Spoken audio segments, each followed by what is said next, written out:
Olá, graça e paz do Senhor Jesus seja com todos nós. Uma ótima quarta-feira para todos. Hoje é dia 7 de julho de 2021, são 7 horas e 33 minutinhos. Estamos começando aí mais um dos nossos devocionais.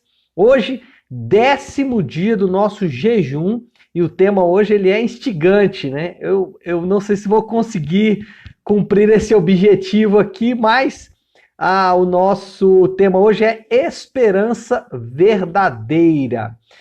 Eu tenho uma frase que eu costumo repetir aí com alguma frequência, né, quando estou pregando aqui na minha igreja com os meus amigos, que é melhor não ter esperanças do que ter esperanças falsas. É melhor não ter esperanças do que ter esperanças falsas. E eu me lembrei dessa expressão estudando aqui o texto de Oséias de hoje, né? Oséias, eu vou ler hoje também 3 capítulos, do 6 até o 8, e nesses capítulos o Senhor, ele condena a religião falsa e superficial que os judeus estavam desenvolvendo. O que acontece? Deus, ele, óbvio, enviou vários profetas, né? Enviou vários homens de Deus para advertir a nação de Israel sobre os seus pecados, sobre a necessidade que eles tinham de desenvolver um relacionamento verdadeiro com Deus e não um relacionamento superficial, um relacionamento falso.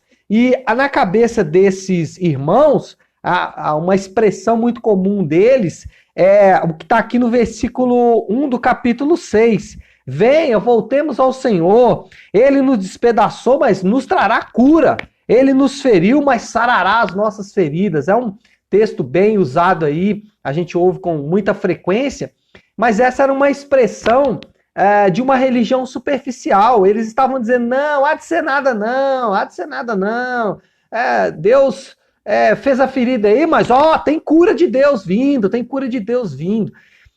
Deus resume essa religião falsa, essa esperança falsa dos judeus aqui no capítulo 8, um versículo 7, inclusive eu achei que isso era um ditado popular e descobri que é um versículo, né? Capítulo 8, versículo 7 diz assim: eles semeiam vento e colhem tempestade. Então você já deve ter ouvido aí essa expressão como um ditado popular, né? Semeia vento e colhe tempestade, mas essa é uma expressão de Deus, uma condenação de Deus com relação a essa religião falsa, a essa esperança falsa que os judeus haviam desenvolvido. Não, há de ser nada não, vamos orar aí, Deus vai resolver isso aí, Deus vai curar, Deus vai restaurar, tá de boa, tá tudo certo. Deus diz, essa religião, ela é vento. E quando você semeia vento, semeia nada, você colhe, o teoria seria semeia vento, colhe vento. Mas não, Deus está dizendo, olha, vocês vão semear vento, vão semear uma religião superficial, uma religião falsa, uma adoração falsa, e vocês vão colher consequências gravíssimas, vão colher consequências severas, é o que Deus está dizendo. E aí, quando nós percebemos, nós vamos ver que os judeus haviam transformado a religião judaica, haviam transformado a sua adoração em uma adoração superficial, em uma adoração vazia de sentido, vazia de profundidade, não havia intensidade e não havia mudança, transformação de fato. Né? Será que nós estamos revendo uma montagem desse judaísmo superficial no nosso cristianismo moderno? Bom, não sei. Agora, quando nós olhamos para o Novo Testamento, nós vamos perceber que Jesus ele estabeleceu para a sua igreja uma rotina religiosa, e eu não gosto muito de usar o termo religioso como se fosse pejorativo, não. Muita gente trata a palavra religião, religiosidade como algo pejorativo. Eu não acho que é tão pejorativo assim, não. Então, por isso eu vou usar, né? Jesus, ele estabeleceu, através dos seus apóstolos, através dos seus enviados, e até por ele mesmo, e eu vou citar isso aqui durante o nosso devocional, Jesus estabeleceu rotinas religiosas para a sua igreja, E essas rotinas religiosas, essas rotinas de adoração, elas têm como objetivo a formação do seu povo. Através dessas rotinas religiosas, através dessas rotinas de adoração, o seu povo é formado, a sua igreja é formada. O problema lá do judaísmo era que essas rotinas, né, religiosas, essas rotinas de adoração, elas haviam se perdido. E aí, quando nós olhamos para o cristianismo moderno e olhamos para essa religião também, para essa adoração judaica, nós percebemos que em alguma medida eles têm coisas em comum. O judaísmo da época de Oséias havia rejeitado ou tratado de forma leviana as rotinas. Jesus restabelece essas rotinas ou rituais, né? Se você não tem gente que não gosta muito da palavra ritual, eu não tenho problema nenhum com essas expressões, mas Jesus ele estabeleceu rituais que no judaísmo antigo havia se perdido, e parece que o cristianismo moderno vai seguindo na mesma direção. Então nós temos esse judaísmo falso, essa religião falsa dos judeus, e o cristianismo moderno com muitas coisas em comum. Porque o que faltava, aliás, nós podemos até responder uma pergunta. O que faltava na religião judaica da época de Oséias e que falta no cristianismo moderno?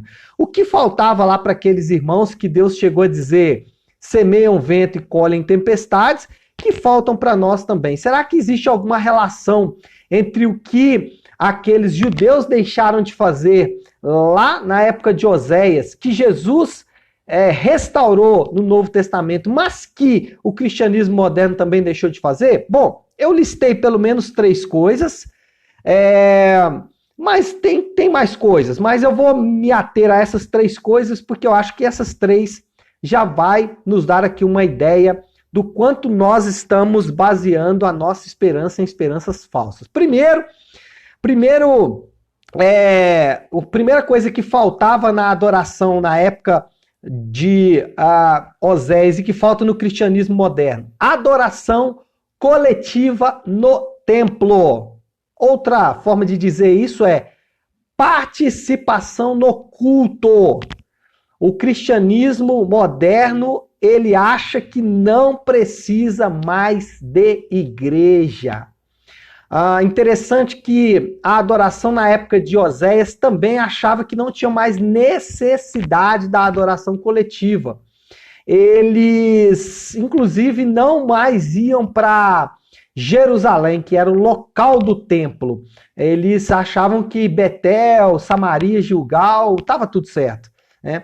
Então, o cristianismo moderno, assim como a religião judaica na época de Oséias, não valorizava a adoração coletiva no templo. O cristianismo moderno acha que não precisa de igreja. Você já deve ter ouvido aquela expressão apócrifa, né, herética, mentirosa, que não existe nenhum versículo na Bíblia que dá suporte para essa expressão, mas ela é falada como se fosse a verdade filosófica religiosa mais profunda. A igreja sou eu. Você já deve ter ouvido essa expressão? Ela é mentirosa, não existe. A igreja não é você. Desculpa. A igreja somos nós. Igreja só é igreja quando ela é coletiva. Individual não é igreja. A igreja não é você. A igreja somos nós. Aí você pode falar assim: pastor, mas Jesus não falou isso não. Sério? Sério que Jesus não falou nada relacionado a isso? Bom, então as portas do inferno não prevalecem contra a eclésia, contra a assembleia, contra os santos reunidos, que significa a palavra eclésia, os separados para fora, né? Aqueles que Deus separou. Será que realmente Jesus não falou nada sobre isso? O fato de Jesus ter separado 12 homens e passar a ter uma vida relacional com esses 12 homens, será que você não consegue perceber ou você não quer perceber que isso era uma igreja? Bom, primeira coisa, a religião judaica abandonou a adoração coletiva, o crente moderno abandonou a adoração coletiva. Segunda, santificação radical, radical. Jesus, ele insistia no arrependimento. Jesus pregou e falou de forma contumaz, de forma contundente sobre o arrependimento. E o cristianismo moderno acha que não precisa abandonar os seus pecados. Você percebe exatamente uma disparidade entre o que Jesus disse, entre aquilo que era um problema na época de Oséias, porque ao ler o profeta aqui você vai perceber exatamente que ele faz várias menções disso, ele fala de indivíduos, né, que sacrificavam, que entregavam holocaustos, mas Deus falava, eu não quero holocausto, eu quero arrependimento, eu quero mudança de vida, eu quero que vocês abandonem os seus pecados. Uma frase muito comum nos crentes modernos é: isso não tem nada a ver, né? Isso aí é radicalismo do pastor, né? Isso aí é radicalismo desse irmão, isso não tem nada a ver, Deus não está preocupado, Deus conhece o meu coração, não preciso abandonar os meus pecados.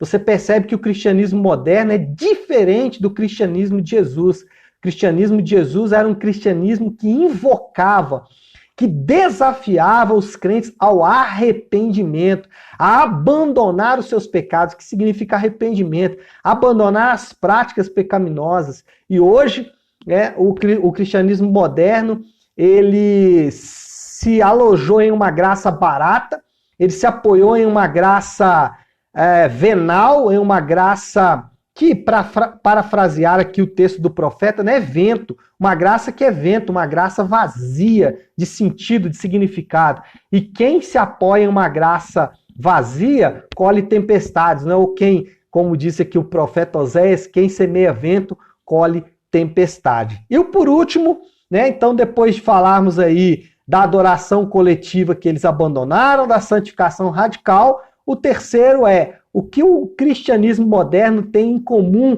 com a religião judaica no tempo de Oséias. Vida devocional despretensiosa, vida devocional incólume, né? Vida devocional que não muda, que não anda, que não sai do lugar, vida devocional que de fato não existe. E aí quando olhamos para Jesus, ele tinha um ritual de oração, ele administrava um hábito de oração e ele ensinou isso para a sua igreja. O cristianismo moderno não tem tempo para oração e estudo da palavra. O cristianismo moderno é redes sociais? Ok. Vida devocional? Não tenho tempo. Então essa é a imagem do cristianismo moderno e que tem uma relação muito estreita com o judaísmo da época de Oséias e de outros profetas também, é claro. Mas como estamos estudando Oséias, tem uma relação muito forte com o judaísmo da época de Oséias e que é oposto ao cristianismo ensinado por Jesus. No cristianismo de Jesus, o tempo de oração do Filho de Deus, o tempo de oração daquele que de fato talvez não precisasse orar, que é o próprio Senhor Jesus, ele não abria mão. E nos crentes modernos, o tempo devocional não existe. E quando ele existe, é vento. Não tem estudo da palavra de fato, não faz ligações com a vida de Jesus, não aponta para Cristo, não aponta para aquilo que Cristo ensinou e fez, aponta apenas para o próprio umbigo, para os próprios problemas e para as próprias dificuldades, se esquecendo que as dificuldades, os problemas são resultado de uma vida sem Deus, de alguém que semeou vento. Semeou vento, colhe tempestade, é o princípio bíblico que não pode ser ignorado, né? Se você quiser uma versão moderna desse versículo, você pode ir lá para Gálatas, onde Paulo fala que de Deus não se zomba, pois aquilo que o homem semear, certamente ele colherá. Então, esse é o resultado do cristianismo moderno. É melhor não ter esperanças do que ter esperanças falsas. Lamentavelmente, muitos cristãos, e a nossa oração, a minha oração nessa manhã foi: Deus, não me deixe ter esperanças falsas. Senhor, me corrige se eu tiver de fato, tendo um cristianismo aí vento, né? Um cristianismo falso, um cristianismo superficial, que de fato não impacta, não transforma, não arrepende dos pecados, não se envolve com a igreja local, não tem tempo de oração, não tem vida devocional, um cristianismo que é apenas um arremedo, apenas uma caricatura, né? Um desenho, né? Não é algo de fato, não é algo verdadeiro, não é algo real. Então, que o Senhor nos livre disso, porque muitos estão caminhando nessa direção. É melhor não ter esperanças do que ter esperanças falsas, não é isso? Bom, com isso nós vamos terminando aqui o nosso devocional de hoje. Queria que nós tirássemos aqui um tempo de oração, no sentido de tudo que nós falamos aqui, pedindo para que o Senhor aqueça o nosso coração aí nessa quarta-feira fria, com uma vida com Ele de fato. Vamos orar? Se você puder então aí agora, pare um instante aquilo que você está fazendo e vamos juntos buscar a Deus em oração. Senhor nosso Deus, Pai de graça, Deus de amor e misericórdia. Senhor, nós temos o privilégio de chamá-lo de Pai, de nos dirigirmos ao Senhor nesses termos como um Pai.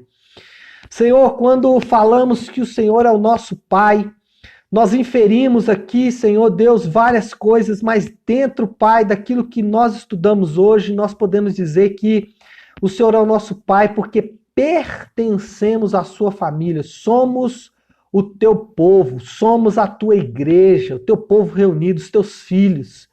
Também, Senhor, quando chamamos de Pai, nós estamos dizendo que o Senhor pode nos corrigir, que o Senhor pode tirar ou nos mostrar, ou que nós devemos abandonar práticas que não agradam ao Senhor como nosso Pai. E também isso envolve relacionamento que nós conseguimos através de tempo de oração, de tempo de busca da tua face, tempo de busca da tua presença. E é isso que nós estamos fazendo aqui nessa manhã, buscando ao Senhor, buscando a sua face, buscando ao Senhor em oração. Pai, que o Senhor nos livre, Senhor, de ter esperanças falsas. O Senhor nos livre, Pai, de confiarmos em um Deus que não é um Deus de fato, e confiar em um Deus que foi criado à nossa própria imagem, um Deus que nós criamos no nosso coração, uma religião e um ritual que nós criamos em nosso coração, mas que de fato não tem nada a ver com aquilo que o Senhor nos ensinou na sua palavra e na sua vida quando esteve na terra. Ajuda-nos a olhar para a tua vida, Senhor Deus, e imitar os teus atos, as tuas práticas, habitar nos teus átrios, né, em todo o tempo, é o que nós queremos. Nos livra, Senhor Deus, de semear vento com a nossa religião, com a nossa adoração, que a nossa adoração não seja só vento, mas seja sim, de fato, Pai, uma adoração verdadeira, produzida a partir de um coração convertido, de um coração transformado. Senhor Deus, que a graça e a misericórdia do Senhor se derrame sobre as nossas vidas hoje, sobre cada um dos meus irmãos que estão comigo agora, os meus irmãos que fazem parte da minha igreja local, para que o Senhor livre de toda enfermidade, para que o Senhor derrame conforto em tempos difíceis e para que o Senhor fortaleça aqueles que precisam levar o pão para suas mesas. Senhor nosso Deus, eu oro também, Pai, em último lugar, para cada um que está comigo aqui, para que o Senhor aqueça o coração deles, para que a nossa esperança seja firmada no Senhor. Nós adoramos, louvamos o teu nome e engrandecemos a ti, em nome de Jesus. Amém, amém e amém. Amém, meu povo querido? Bom, então é isso. Nós vamos ficando por aqui. Que Deus te abençoe. Uma excelente quarta-feira para todos nós. Fiquem com Deus.